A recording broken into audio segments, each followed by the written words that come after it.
Welcome to Superheroes of Science. I'm Steven. And I'm Sarah. We co-host Science from the Experts. Our guests are professionals doing cutting-edge science right now.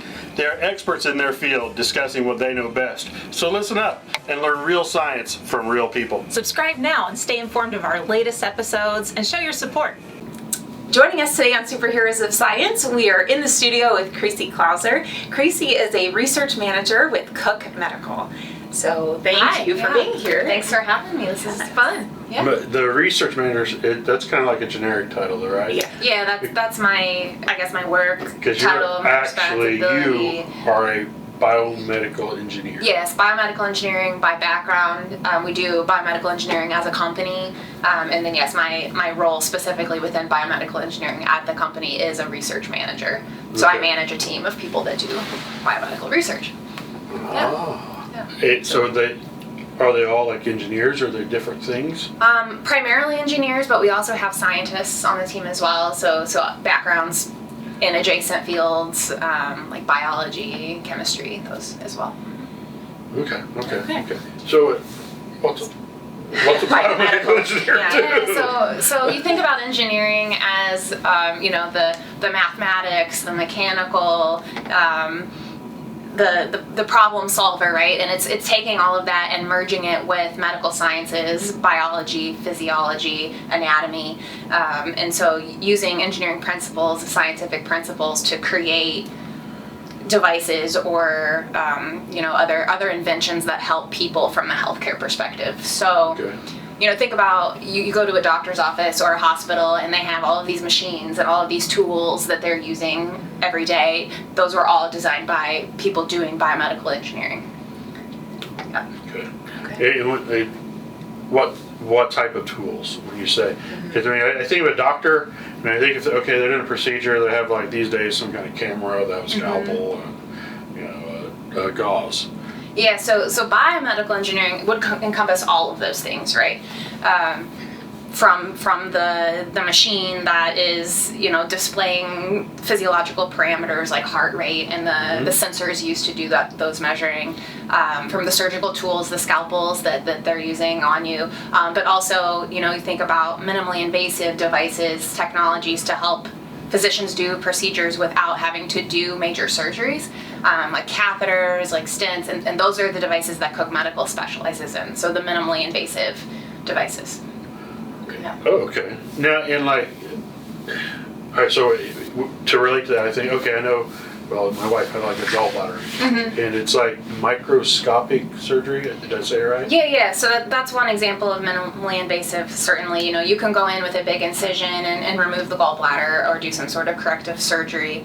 You can also go in more minimally invasively through a port, where instead of one large incision, you have a small incision, and so you need tools that can fit through the port or the small incision. Likewise, on the vascular side, you can have an open heart surgery to repair your aorta or other blood vessels, or you can have an endovascular procedure where they access through a tiny little prick into a blood vessel and they can track catheters to your heart or wherever they're going to intervene and run devices through those catheters to repair, rather than having to do open procedure. So see, when you said catheter, I thought of a different type of catheter. So there's also urinary catheters, right? And that type of catheter. But a catheter is essentially a tube that goes in your body somewhere, right? That's a catheter. I did not know that. Yeah. Okay. Yeah. It's creating access to the inside without having to do a big open surgical procedure.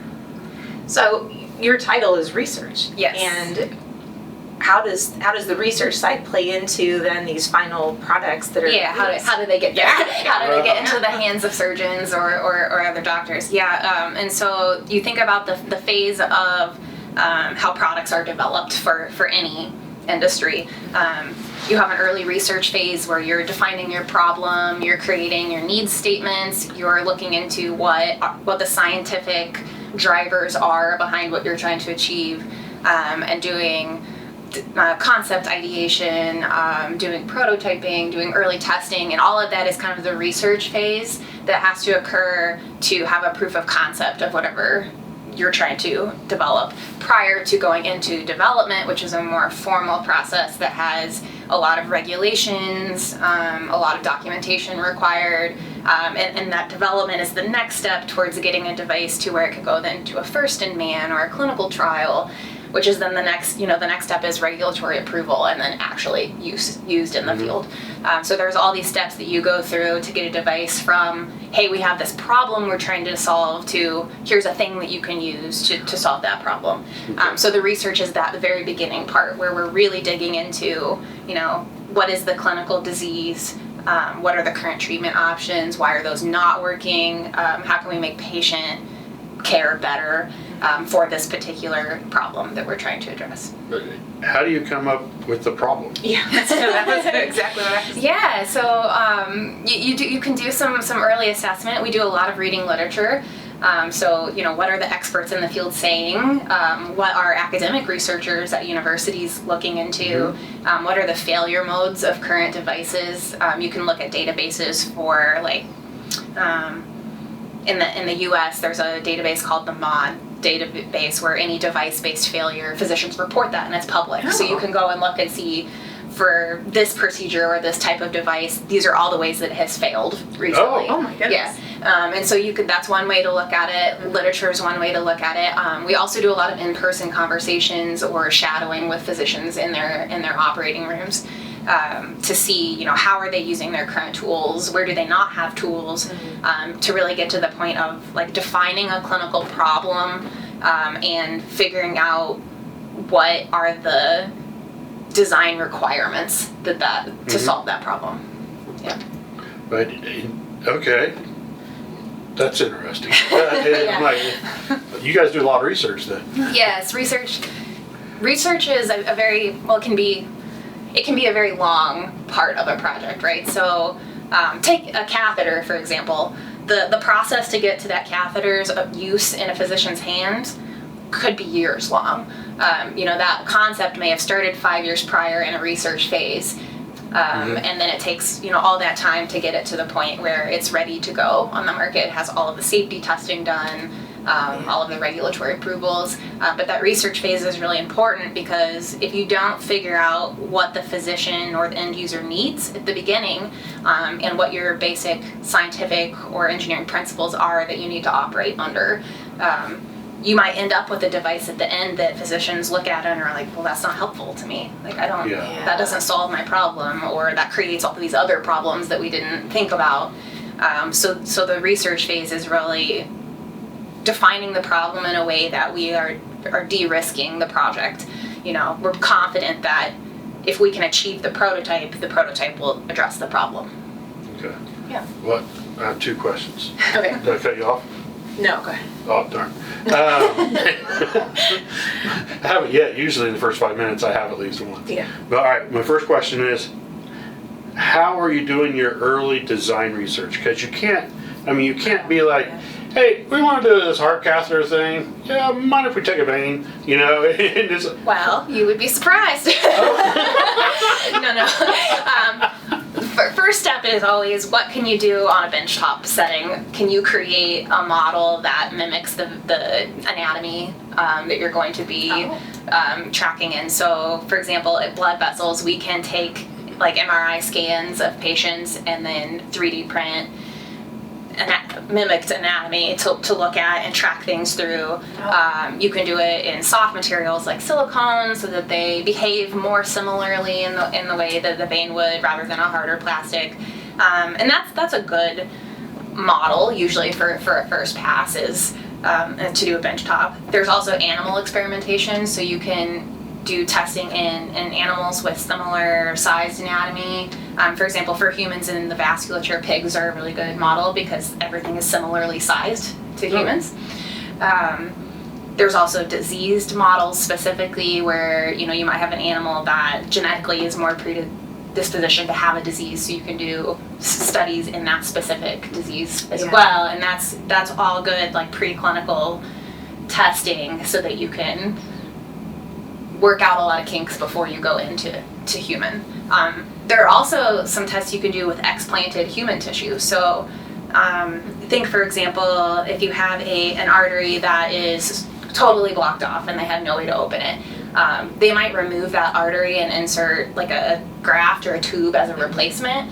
Well, what are they going to do with that tissue that they removed? So we can set up studies where we can get our hands on that removed tissue and do testing and experimentation on it. That's not without significant, work and regulation to do that type of work, but it is possible to take You just take it out of the trash. human tissue. Well, it otherwise is going to an incinerator, right? Yeah. So we might as well use these tissues to try to improve our device development and testing. Yeah. So how does you walk me through the catheter, the heart catheter? Yeah. How does that actually? Because you said you could go into it and actually. Yeah, so you can go, to get to the heart, there are many different vessels that you can access, kind of depending on what treatment you're doing. But yeah, you can access through an artery or a vein in the wrist, in the ankle. One of the most common is to access in the legs, actually, in the thigh area, because you have a fairly straight shot to the heart from there, and the vessels are larger, so they're easier to get things in and out of.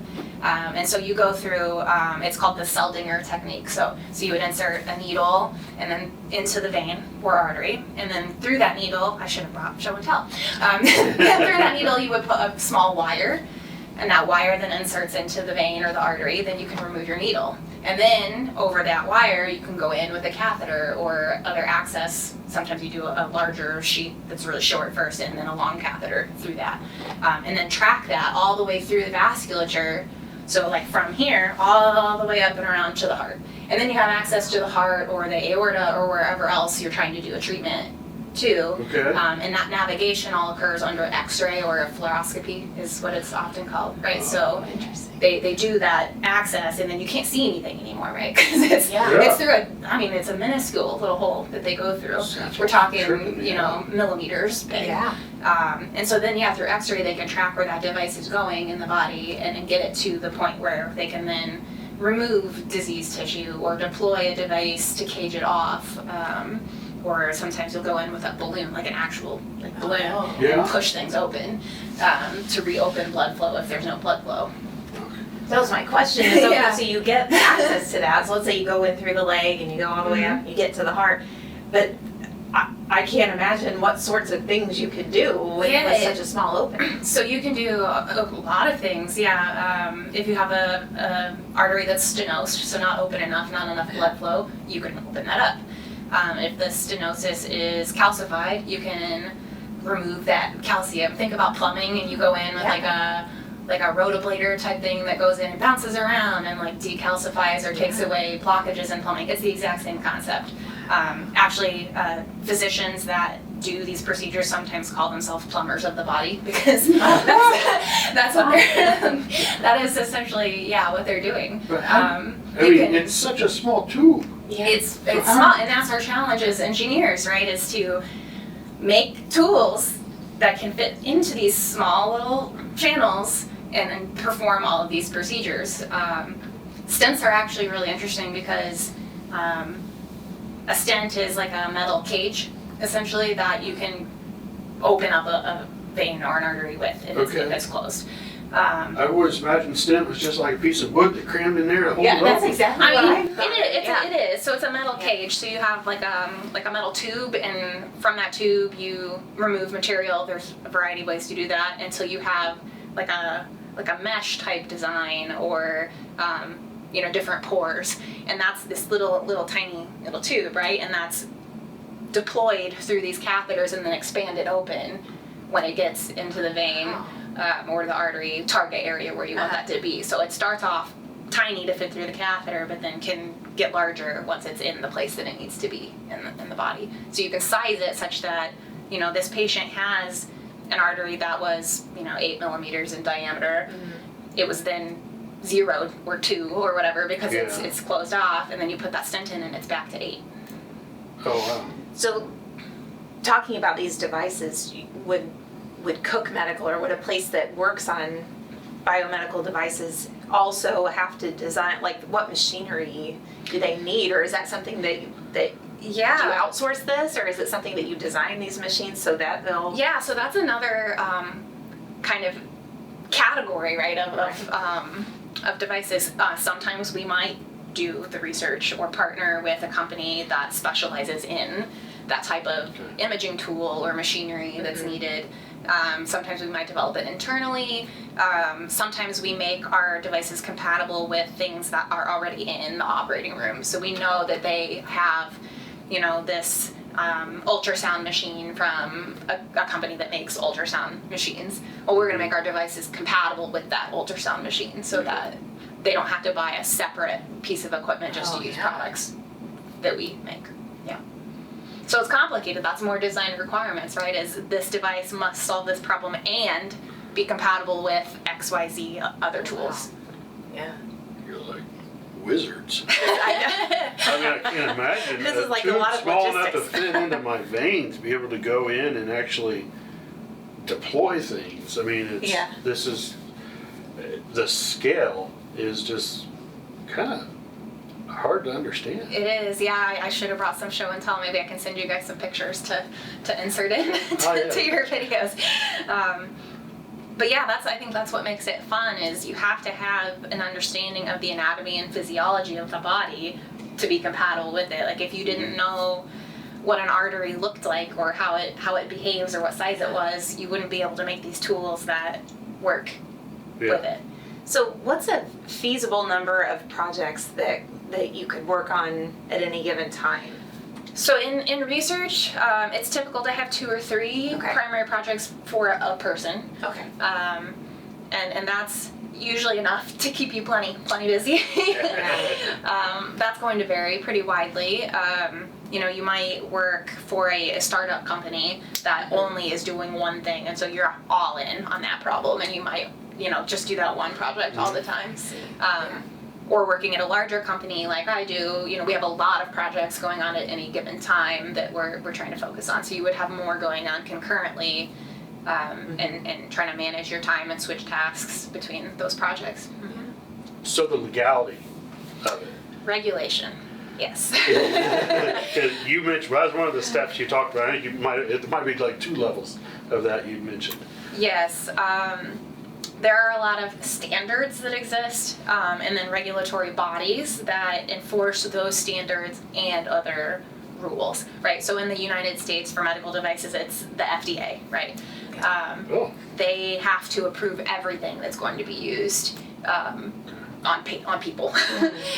There are different levels of approval process depending on how much risk the device confers. So you mentioned like gauze or a tongue depressor. That's going to have very minimal regulation, right? Because the risk of harm with gauze or tongue depressor is very negligible. But then you've got a stent that's being permanently deployed in you for the remainder of your life. Like that's there forever. That's going to have a much higher burden of work that you have to do to demonstrate that it meets all of these requirements. And by requirements, I mean mechanical safety testing, I mean biocompatibility testing, able to not prohibit the patient from getting further treatments. So, a patient has a stent, they may forget they have it, or, they may go to a different doctor someday that doesn't know that they have it, they don't mention it, they get put in an MRI. So you have to think about like that patient that needs to be safe with an MRI machine or whatever else they might experience down the line. Yeah. And so the FDA in the US is the body that's concerned with making sure that all of these factors are considered before they approve a device for use. They also then track how that device is performing clinically when it does start being used in humans.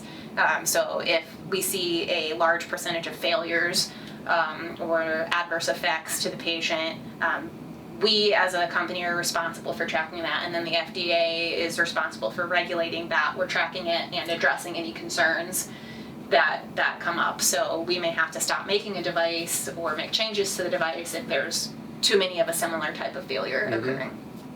But so I understand, like, you've made a new design for a tongue depressor, it's gonna like be more efficient, not choke people or whatever. Yeah. And so, okay, I understand. But it's like, the first people that did a deployable expanding stent, I would not think it'd be easy at all to get that approved. No, definitely being the first Something new. into any market is much more challenging. There's so much more scrutiny on all of the benchtop testing and all of the animal testing that you would have done in advance before they ever let you put it in a human. So you're gonna think about every way that device could fail, and then you're gonna design a test to test that. Wow. Yeah. So you're trying to break your stuff. Yeah, well, essentially, it's like, what can you put this thing through before it breaks? And then that's how you can get approval for that type of use. Then they might let you put it in 1 human and see how that goes. And then they might let you put it in 10 humans and see how it goes.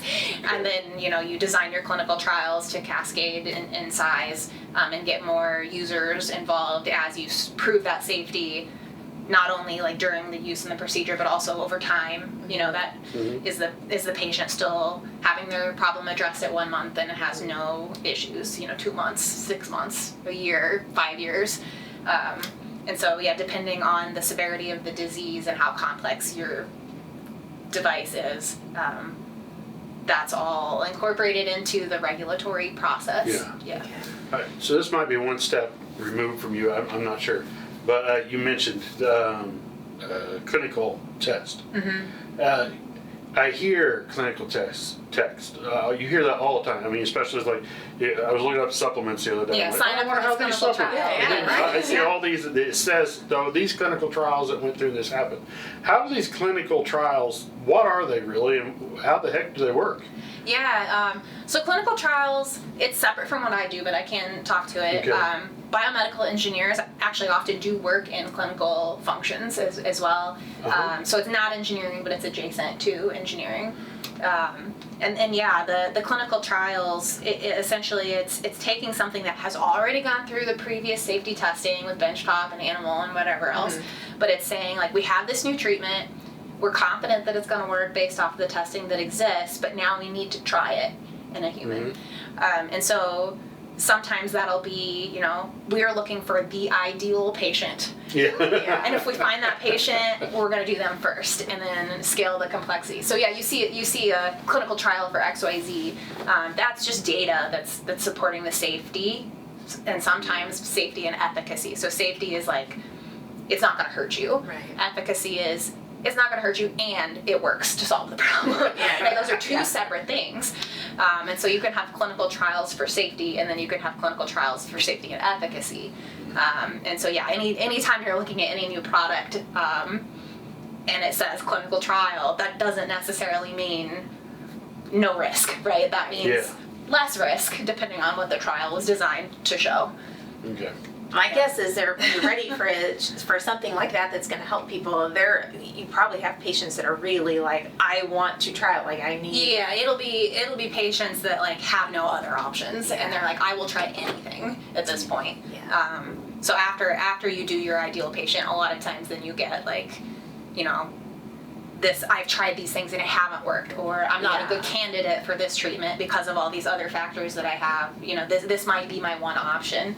That's actually how minimally invasive came along because, there are patients that can't handle having their whole chest cracked open in a long procedure. Think about a, 80-year-old whose body just isn't capable of handling, in the majority of cases, handling that stress of the procedure, but also the healing from that procedure. It's pretty significant.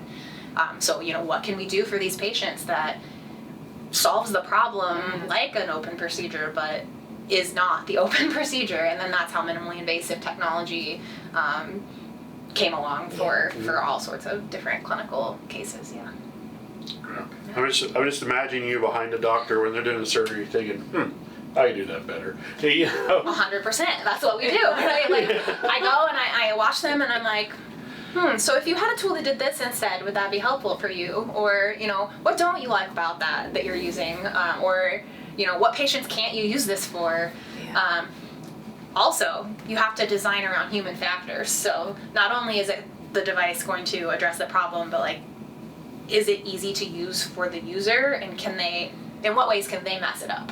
Right. You want to eliminate the error that they can put into the treatment. And so in the design also you're thinking about, well, how can I label this so that they always know what the right direction is? Or how can I make it more visible under the x-ray so that they don't lose the end of whatever they're working on? Or how can I make it so that if they don't follow the instructions, it still doesn't break?